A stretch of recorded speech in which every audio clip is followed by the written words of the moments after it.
Well, I am excited to be here today, aren't you? It's always good to be in the house of the Lord. It's always good to be with God's people. And so, yeah, we got 1% believes that. Amen. But we're glad you're here this morning. And we're going to be looking at two small chapters. I don't want to scare you because it's two, but it's small ones. And we're going to look at Esther chapter 5 and Esther chapter 6 this morning. I've entitled the message, Who's Wearing the Royal Robes? When we look at this morning's passage, we probably normally look at these two chapters and they're kind of like the footnote between the last one and the next one. We get excited about Esther and she says, I'm going to go do this. And then we get excited about what happens when she goes into the king. But there's stuff that leads up to all this that kind of we skim over. And I really want us to hit this morning as we look at Esther, the part that Esther had to play and her willingness to play it. We keep talking about our series has been right place, right time, and right heart. But you know, when you get afraid, fear will paralyze you. Fear will keep you from being what you can be, from doing what you can do. And we saw last week, Esther was scared. She said, I don't really want to do this. Basically, they haven't called for me. And yet, she comes to the conclusion that maybe for such a time as this is where I'm supposed to be at. And she says, if I perish, I perish. So what happened? I told you I'd tell you this week. So here it is. Esther chapter 5, verse 1. Now it came to pass on the third day that Esther put on her royal apparel and stood in the inner court of the king's house over against the king's house. And as the king sat upon his royal throne in the royal house over against the gate of the house. And it was so that when the king saw Esther, the queen, standing in the court, that she obtained favor in his sight. And the king held out to Esther the golden scepter that was in his hand. So Esther drew near and touched the top of the scepter. Then said the king unto her, What wilt thou, Queen Esther? And what is thy request? It shall be given even to thee half the kingdom. And Esther answered, If it seem good unto the king, let the king and Haman come this day unto a banquet that I have prepared for him. Then the king said, Cause Haman to make haste, that he may do as Esther hath said. So the king and Haman came to the banquet that Esther had prepared. And the king said to Esther at the banquet of wine, What is thy petition? And it shall be granted thee. And what is thy request? Even to half the kingdom, and it shall be performed. Then answered Esther and said, My petition, my request is, are you ready for this? If I have found favor in thy sight of the king, and if it please the king to grant my petition and to perform my request, let the king and Haman come to the banquet that I shall prepare for them, and I will tomorrow as the king hath said. Then went Haman forth that day joyful and with a glad heart. But when Haman saw Mordecai in the king's gate, that he stood not up nor moved for him, he was full of indignation against Mordecai. Nevertheless, Haman refrained himself, and when he came home, he sent and called for his friends and Zeresh his wife, and Haman told them of the glory of his riches, and the multitude of his children, and all the things wherein the king had promoted him, and how he advanced him above the princes and servants of the king. And Haman said, Moreover, yea, Esther the queen did not let no man come in with the king unto the banquet that she had prepared, but myself. And tomorrow am I invited unto her with the king. Yet all this availeth me nothing, so long as I see Mordecai the Jew sitting at the king's gate. Then said Zeresh his wife and all his friends unto him, Let a gallows be made of 50 cubits high, and tomorrow speak thou unto the king that Mordecai may be hanged therein. Then go thou in merrily with the king unto the banquet. And the thing pleased Haman, and he caused the gallows to be made. We study Esther and we see that everything that's happening in this book is planned out. Haman has planned out what he's going to do to the Jews. He's planned out that everything's going to go down at a certain time. And it's taken him a year to figure this plan out. And now it should come as no surprise that Esther also has some planning that she's doing. She had asked for her people to fast. And when we say that, I really mean it. I think it's talking about more than just fast. I think it's asking God to do something for them. And so they're all doing this in unison. They say, we got to get out of this. Lord, we know there's no way out, but you intervene. So on that third day, what does she do? She goes in before the king. She's got her royal garments on. And as he's sitting there, she knows from last week, I've not been called for 30 days. I have not been called to see this king. For 30 days, I've been over in my room or in my area, and I've not been asked to come on. I don't know if I'm still in favor with him. You know, this is the guy that got rid of Vashti, right? We act like this is like this lovey-dovey couple, and everybody, they hadn't seen each other for 30 days, and he had killed his last queen. Esther didn't really know what to expect, but what she did know is this is what needed to be done. And so as she went there, and the king saw her, she says, if he puts that gold scepter on, I'm okay. You can imagine the apprehension as she walked into that place. And here he does the royal scepter. And he loves her. And he cares about her. And he wants to know, what is it that's troubling you? When we read this, what he's really saying is, Esther, there's something wrong. I can see it. I can see you have a problem. You have a need. You have something that you're coming to me because this is not normal of you. Remember what we know about Esther? When she was brought before the king before, and he says, what do you want? What did she take? She took only what the king had given to her, nothing more. So this is totally out of character. She's not somebody that's always want. She's somebody that's, I'm content, I'm happy, I'm all right with what you give me. But for this, she needs a special request. And so as the king looks at her and he's asking her what's going on, what we find is that it had been 30 days since he had seen her, but she wasn't out of favor with him. You know, sometimes, folks, we get so concerned on time. And when I say we get so concerned on time, if somebody doesn't act exactly the way we want them to act in a certain amount of time, or if somebody doesn't say, I love you fast enough, or I missed you, or I hope that see you, you know what we do? We think they must not like me anymore. Right? I come over here and I didn't shake your hand. Oh, the preacher must be mad at me today. He didn't shake my hand. Yeah. Or maybe I'm like that and I took my hand out. Oh, okay. I guess they don't like me today, right? We get things in our mind that says, hey, I think there must be some kind of problem because I think there must be sometimes a problem. I inflate and I make a problem. Esther was concerned, I don't know how the king's going to respond, and yet when she walked in, you could see she wasn't out of favor because he held out the scepter. Listen to me, if I can give you a little side note here. Just because the Lord doesn't move as fast as you think he should move doesn't mean you're out of favor. Can we apply that to our own families and people around us? Just because they don't move as fast as sometimes we think, or maybe they don't respond. We don't know what was going on. Maybe he was in a war. Maybe he had some other issues. Whatever reason, he hadn't called her from 30 days, but you can see right here, he still loved her. He still cared about her.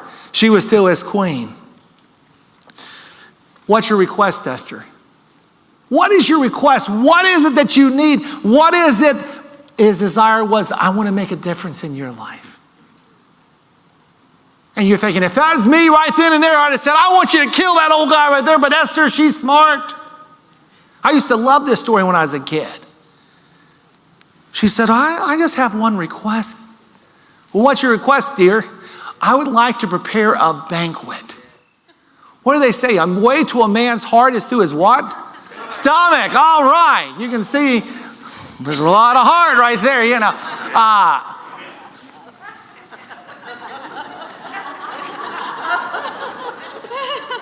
Why they let him in, I do not know. You don't throw me off now. I just want to have this banquet for you. And can we bring Haman too? All right, that sounds good. I mean, I like food. Haman, the queen's going to have a banquet. Here comes Haman. Oh, boy. And they're coming in, they're sitting down, and they're having a big party, and they're doing their stuff. And all of a sudden, the king says, Esther, I know there's something bothering you. What is it that you would like for me to do? And she says, I want you to come back tomorrow, and let me prepare another banquet for you, and then I'll let you know. Make sure you bring Haman with you, okay?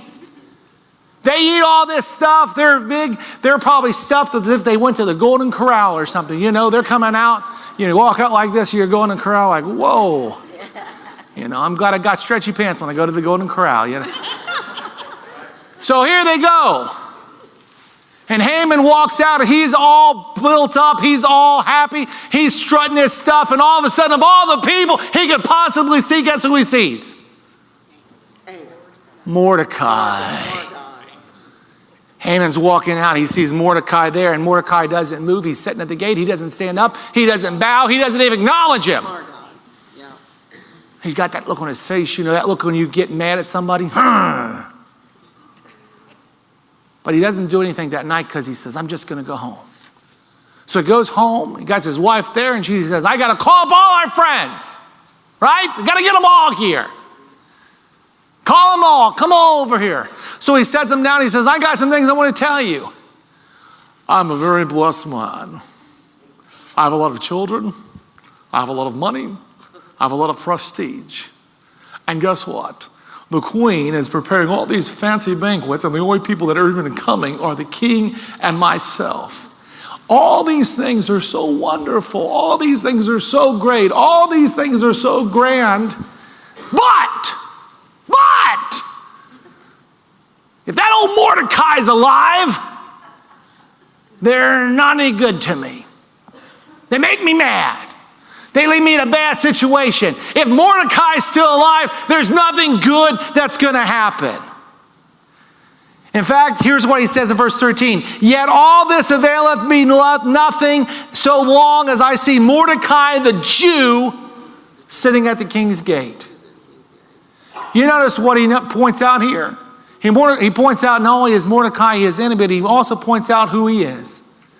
He's Mordecai the Jew.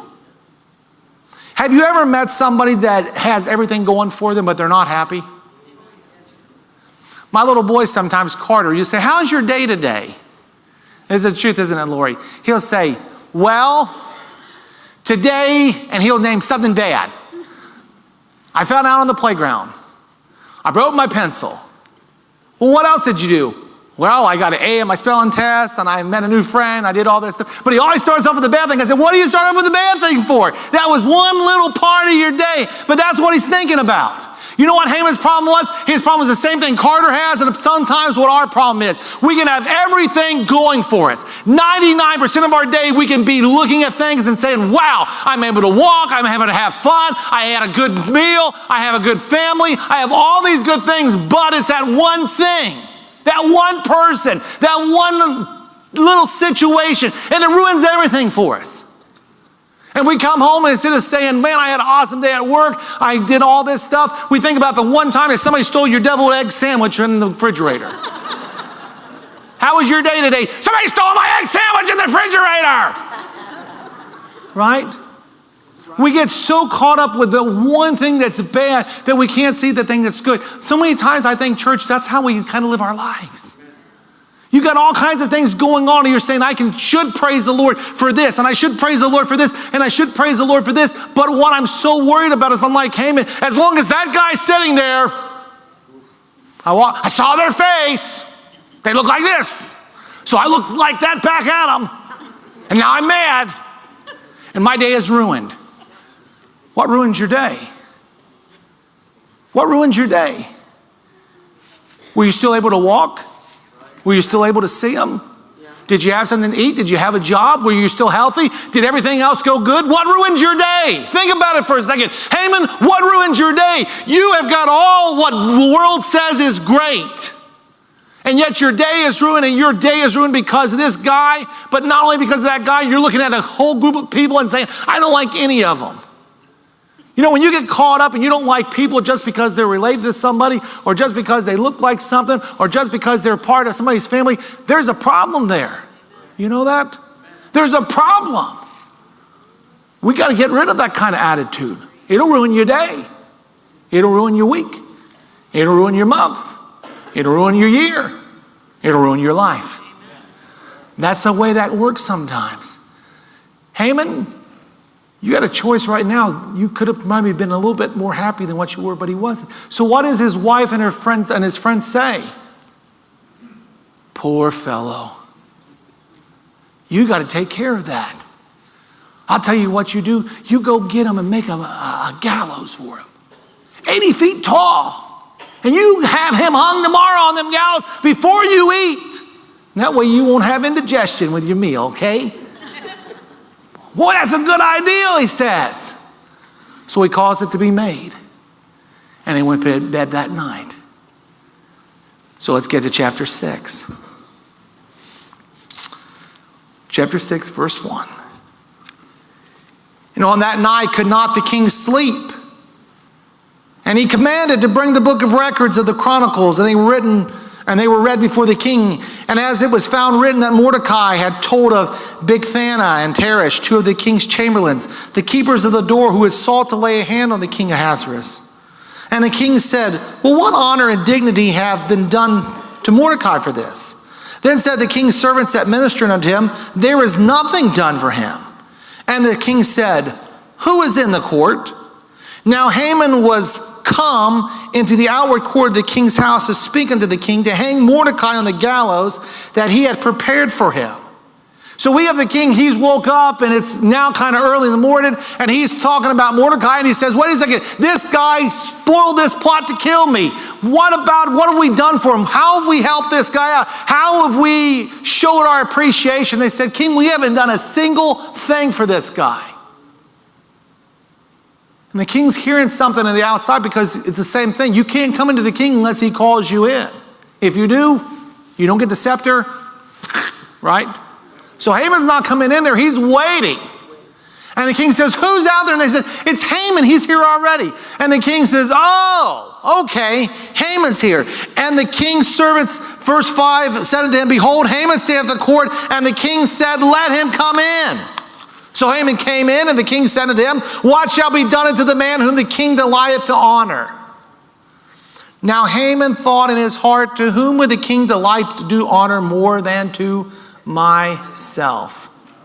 Have you ever been to a program and you thought you were going to win a prize? You thought you were going to win an award, and they're talking about, and tonight we're going to have this special award given, and you've got yourself all dressed up. And you got your acceptance speech ready, and you're sitting there, and you're looking. I don't want to do that because I'll kill the cameraman if I sit in the front row. And you're sitting there, and you're like, okay, they're going to say my name. And their winner of tonight's event is, and it's somebody else's name, and you're like,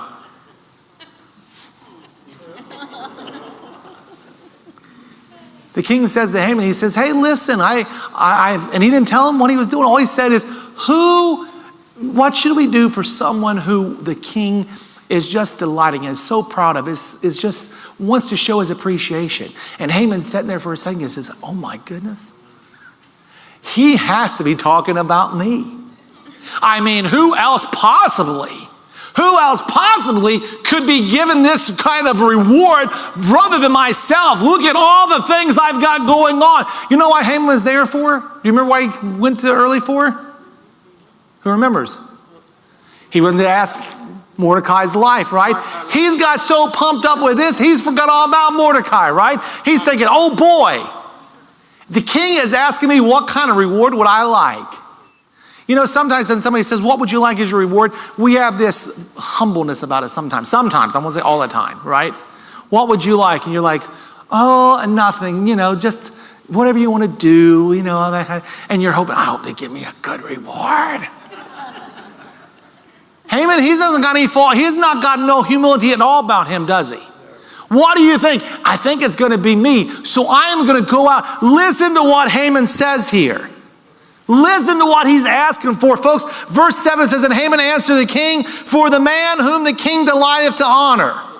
For this man, let the royal apparel be brought, which the king used to wear, and the horse that the king rideth upon, and the crown royal which is set upon his head. And let this apparel and horse be delivered to the hand of one of the king's most noble princes, that they may array the man with all whom the king delighteth to honor, and bring him on horseback throughout the street of the city, and proclaim before him, thus shall it be done to the man whom the king delighteth to honor. You ready for that moment where you're sitting there like,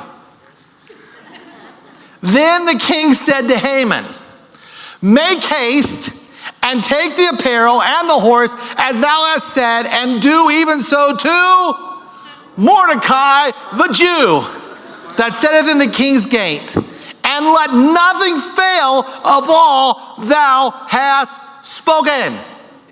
Are you getting this? You take your worst enemy and you put that Mordecai in there and you say, here is what I think you should do. And what Haman's asking for, and I don't know if you caught all, he says, King, what you should do is you shouldn't just give him royal attire, you should give him royal attire you've worn. You shouldn't just give him a horse out of the stables, you should give him a horse that you've used. And I used to think he wanted to put a crown on the king's head, or on Mordecai's head. But when I was doing the research in this thing, every commentary I read said the crown wasn't for the Mordecai, the crown was for the horse.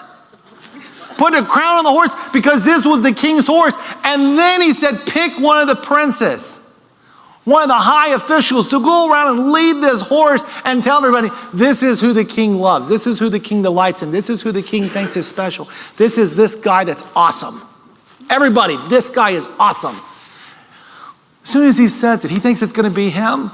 And the king says, that's awesome. I love that idea. What I want you to do is I want you to go get Mordecai, and I want you to make sure you get all this stuff, and I want you to put him on a horse. And Haman, I can't think of nobody better in my court than for you to be the one that does this.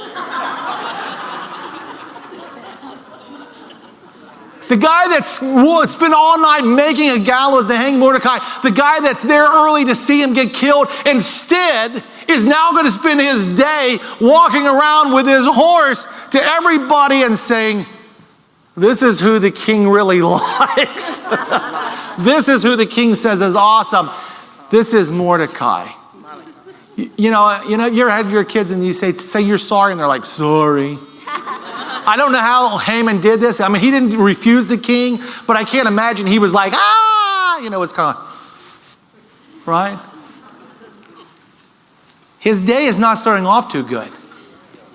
He's got caught up in his own stuff now, and now he's doing all this.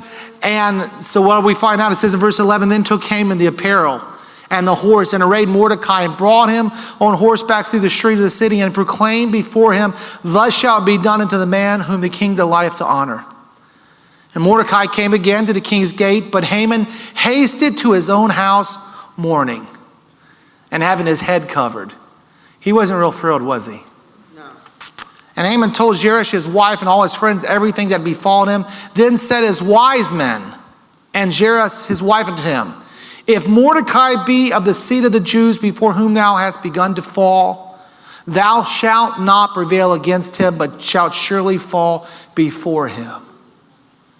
Think about what's going on here. Can I say this morning, you may not have yet been rewarded by the Lord for what you're doing for him, but be sure you know that it has been recorded. Mordecai didn't do what he did because he wanted a reward. He did it because it was right. He did it because he was what he was supposed to do. He was supposed to be loyal to the king. This morning, you know who I'm supposed to be loyal to? My king. And sometimes when I'm loyal to my king, it may cost me. Sometimes when I'm loyal to my king, it may make other people that's not loyal to him mad. You understand that, church? If you're loyal to a different king than somebody else is, they may not like that you're loyal to him.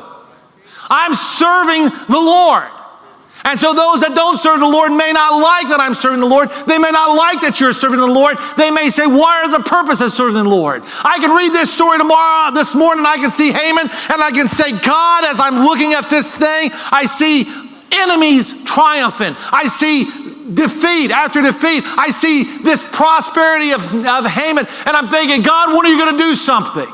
We can look at our world and say, I see evil advance, and I see victory after victory of the devil's people. God, when are you going to do something? And what he's saying is this: you may have not yet been rewarded, but be sure it has been recorded what you're doing. Right? Just be faithful. Just be true. Just be real. Just do what you're supposed to do. Some people said, I don't know if I want to accept Jesus because what happens when I accept Christ and my friends turn against me? What happens when the world says you're not right anymore? What happens when everybody's not going along with the same thing I'm going along with? It's all right because you serve the king, and eventually the king's going to have his way. Right? Eventually the king's going to have his kingdom. If you're in the king's kingdom and you're following the king, you're in good shape. If you're not following the king, you're in bad shape. Why did Haman do what he was supposed to do? Because he was following that king, and he knew, if I don't do what he tells me now, I'm in trouble. I've got to follow what he says. I've got to do this no matter if I want to or not. Mordecai, I've got to carry him around on this horse, and I've got to lead him out, and I've got to say what he wanted me to say, because if I don't, then I'm going to be in trouble. We're reading this, and we see him, and he's in a terrible shape, and he goes home, and he's in mourning. Mordecai goes right back and sits down because he realizes something. Nothing's changed. The king has honored me today, but nothing's changed. They still have a certain day they were going to exterminate us. They're going to try to wipe us off to the face of this earth. They're going to try to ruin everything. But maybe that was a reminder to them God was still in control. Haman's sitting there and he goes home, and it says he has some wise men. Some wise men. The wisest thing they've said this whole time is going to be this passage right here we read. Verse 13, and Haman told Zeresh, his wife, and all his friends everything that had befallen him. He had started off this day, he was going to have dinner with the queen, he was going to have Mordecai dead. His troubles he thought would be over, and yet instead he has spent his whole day walking around with his enemy on a horse saying, this is who the king delights in. And Zeresh his wife then said the wise men, and Zeresh his wife unto him, if Mordecai be of the seed of the Jews. Say, why is that important? Because his whole thing has been, I'm against the Jews, I'm against the Jews, I'm against the Jews. But finally these wise men are realizing something. His wife is one realizing something. This whole time they've been pushing him along. Go ahead, do it. Go ahead and do it. Go ahead and do it. If he's of the seed of the Jews, before whom thou hast begun to fall, thou shalt not prevail against him, but shalt surely fall before him. You know who the Jews are? They're God's people. They're still God's people. Now listen to me, folks. We're grafted in because we're the church. So you know what that makes us today? That makes us God's people too. We are Christ's bride. And that means that no matter what's going on in this world, no matter when you feel like everything's against you, no matter what the world is saying, no matter what kind of laws or regulations or whatever it says, you can't do this, you can't do this. There's people all over this world serving Christ, and there's rules that say you can't worship him, you can't have a Bible, you can't do any of this stuff. God's still in control. God's still in control here. When we read this and we see all this, let it be an encouragement to us that at his proper time, when it's time, he will move and he will act just like he did here. And as they're sitting there and they're looking at this situation, Haman goes home and he's all depressed and he's all discouraged, and he tells his wife and these men, and the wise men said to him, if you go after him and you're already beginning to fall. I think what they're really saying is that Jewish man's God is going to come through. And Haman, you haven't got a shot. You haven't got a chance. You haven't got a prayer to withstand it. That's not the last verse of this passage, though. Because the last verse says this, and while they were yet talking with him, came the king's chamberlains and hastened to bring Haman unto the banquet that Esther had prepared. I asked you this morning, the lesson was who's wearing the royal robes? And I'll make sure you understand what I mean by that. When we start off the chapter, it says, and Esther came in with her royal attire. The princess, the queen, was a Jewish lady. She was God's lady. In the middle of this chapter, Haman starts telling everybody, well, if you're the king, if you want to honor somebody, you give him the royal robes to walk around and you show him that he's great. You do all this stuff. And you know who gets to wear the royal robes? Mordecai, the Lord's man. We may look at our world we live in and we may think, well, you know, as a believer, everything's kind of fallen the wrong way. You turn on the news, you say, well, that's a destruction, that's terrible, that's terrible. You go on over world news tonight and you got Christians being killed and you have people being in prison and you think all this stuff is bad, bad, bad, bad, bad. Who's running the place? And we get in our mind, well, the devil's winning. Until we see the end of the story and we realize who's wearing the royal robes. Right.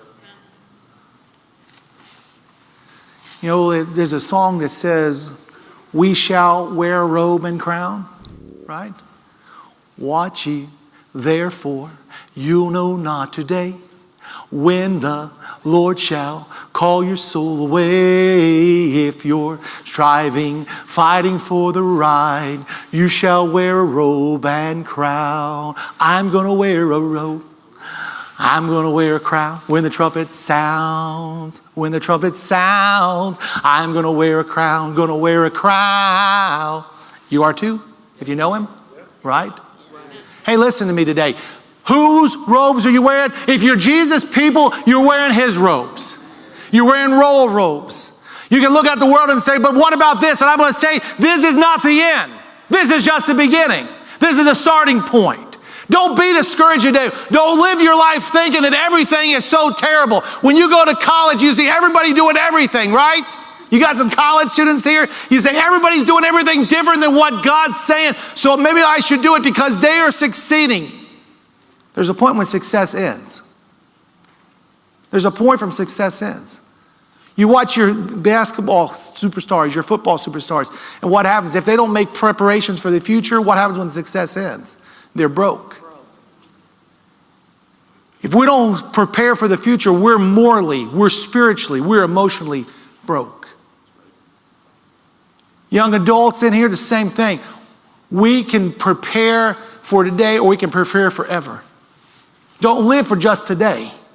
Adults don't live for just today. Seniors don't live for just today. Live for eternity. Let me ask you this question as we're sitting here today. You're sitting here and you're looking at your life. Do you know where you're going to spend eternity at? Do you know where you're going to spend eternity? You say, well, I want to be like Haman. No, you don't want to be like Haman. He had all kinds of worldly success, but emotionally, spiritually, he was bankrupt. He didn't know Jesus. He didn't know the God of the Jews. And when it came down to it, he was going to lose. And he did lose. Do you have a relationship? Whose robes are you wearing today? If you've accepted Christ as your Savior, you're a child of the King. If you haven't accepted him, he says, I want to adopt you. I want to adopt you. This morning, would you let him adopt you? Maybe this morning you're sitting here and say, preacher, I'm saved, I'm a child of the King, and that's fantastic. So let's not act like the devil's crowd. You say, what do you mean act like the devil's crowd? I mean, let's not act like Haman. How do we act like Haman? How can we act like Haman? We act like Haman sometimes because we're not happy with what the Lord's doing for us. We're not excited about the good things that's in our life. We keep pointing out to that one bad thing, and it's ruining us. It's causing us to be discouraged. It's causing us to be angry. It's causing us to be hurt. Let's not look at the one bad thing. Let's look at all the good things. This morning when you leave out of here, don't think about the one bad thing that happened. Don't think about the coffee you spilled on your lap. Don't think about that you couldn't find your place in your Bible. Don't think that somebody didn't shake your hand. Think about whatever's good, whatever's positive, whatever is great, and leave on this. Amen. Think about those things. Whose robes are you wearing? Jesus. If that's whose robes you're wearing, then represent him well. Represent him well. What I want to leave this world is I want him to say, this is somebody I delight in. I'm proud of this guy. I can't do that if I'm not looking like I'm excited for the Lord, if I'm not living for him. Heavenly